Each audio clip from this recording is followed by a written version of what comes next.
Hey guys, this is Jack Lockjaw, and this is my review of Nioh. Originally, I was going to review For Honor. I really wanted to play Nioh, but I wasn't going to have time for that. I planned on putting my time and effort into For Honor. So I went out and I picked it up. I couldn't connect. I could never connect to that game. And yes, I can clearly see that my NAT type is red.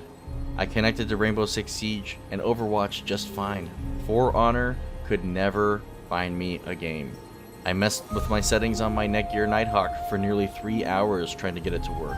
I reconfigured everything I could think of. The DMZ, the UPnP, port forwarding, nothing worked. At some point, I gave up. I don't even want to see For Honor in my peripheral vision.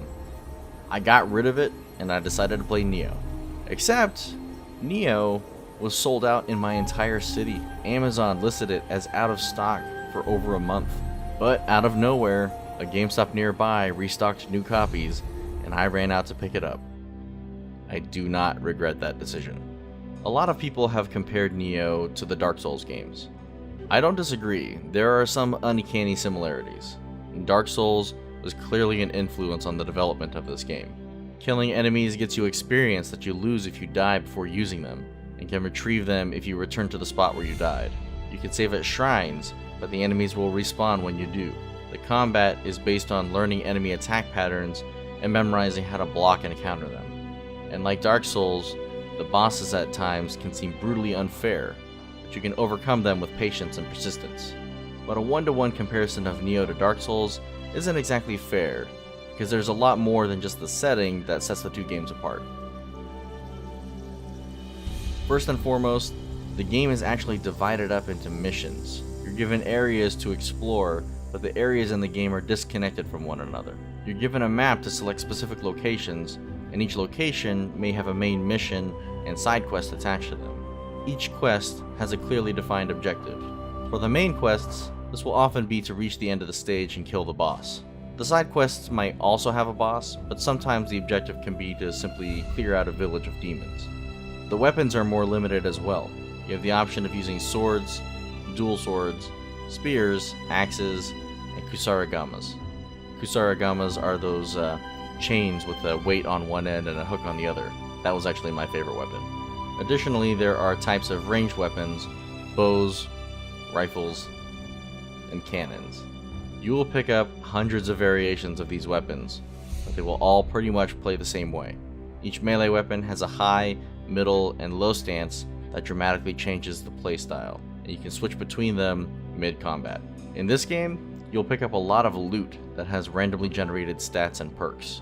I'd be lying if I said the inventory management in this game wasn't a nightmare. Between offering your items at the shrine for a small amount of upgrade points, to selling it to the blacksmith for gold, to dismantling it for crafting parts, to soul matching it to increase the level of another item, it just got to the point where I stuck with what I had, and I trashed everything that wasn't the highest rarity because I got tired of checking everything between missions. Your character is fairly customizable. You have to play as this English Geralt of Rivia, so you have little control over his appearance, aside from unlocking a barbershop as you upgrade your blacksmith. You can deck him out with any combination of Japanese-themed armor sets. A nice touch they added to the game was to allow you to reforge an item to give its appearance to another item. So if you really like the way he looks, but you found something that's way better, but it's ugly or doesn't match the rest of your set, you can change the look of the item to match your preference. A small, but nice touch. There are other aspects of this game that I won't get into, like samurai, ninjutsu, and onmyo skills, or guardian spirits, and soul weapons. These things are fun to experiment with, and the game will teach you about them as you play. Is this game like Dark Souls? Definitely. And if you like From Software games, you may like Nioh as well. But if I had to break it down, I would say that Nioh is like Dark Souls in its level design and level up system, like Onimusha in its setting and style, like Borderlands in its loot system and perks, and like Destiny in its mission layout and story.